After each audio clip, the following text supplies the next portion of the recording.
The Lord be with you. And with your spirit. A reading from the Holy Gospel according to John. Glory to you, O Lord.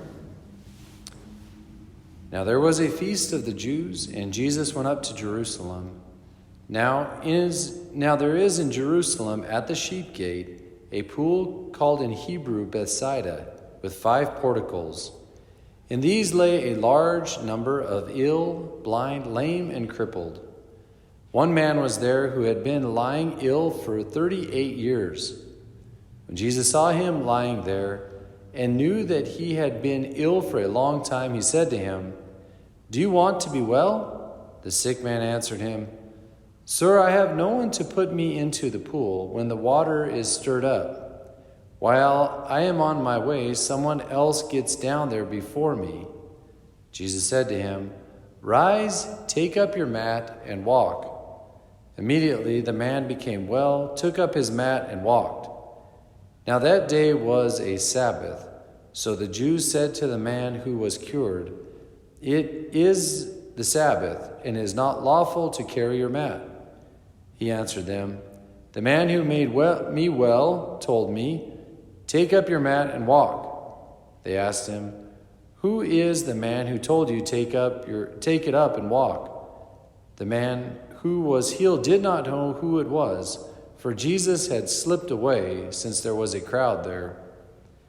After this, Jesus found him in the temple area and said to him, "Look, you are well. Do not sin anymore, so that nothing worse may happen to you." The man went and told the Jews that Jesus was the one who had made him well. Therefore, the Jews began to persecute Jesus because he did this on a Sabbath. The Gospel of the Lord.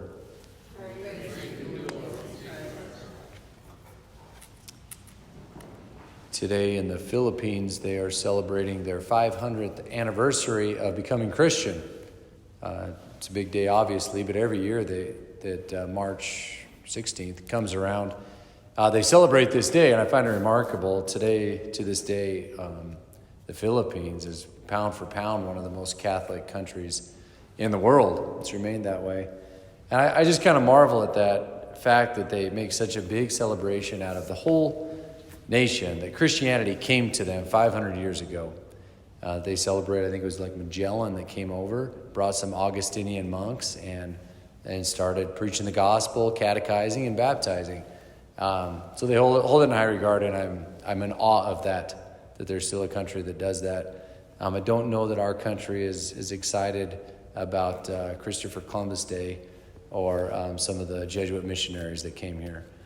Maybe not. But I hope we would be and should be thankful of when we took up Christianity, when Christianity took roots here in America. But nevertheless, I think it's an opportunity for us to kind of recall, hey, where in those moments when Christianity took root in my life? I think just a little bit of the gospel today. I mean, this man here was healed by Jesus, and I'm sure it was a day that he held in high regard, high memory, right? So we might think of our baptism whole day, of course, the day when we were reborn, when we truly became Christians and adopted sons and daughters of God our Father. That's a fun day to look up and to celebrate, bring out those old baptismal candles and light them. Mine's December 23rd. Another fun day is to discover our conception day. The church does this. And she just does simple math minus 9 months. And next week we're celebrating Jesus' conception day, the Annunciation. It'll be March 25th. So, hey, it's fun.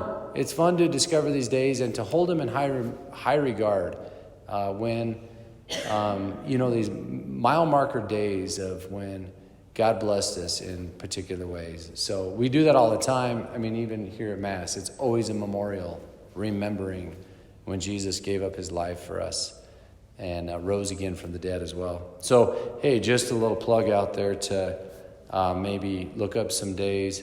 Remember those significant days in our lives when the Lord really touched us, really changed our lives, and then to go back to them, to remember them, and that they may fuel us for the future. That, hey, God provided for me then, he's going to provide for me in the future.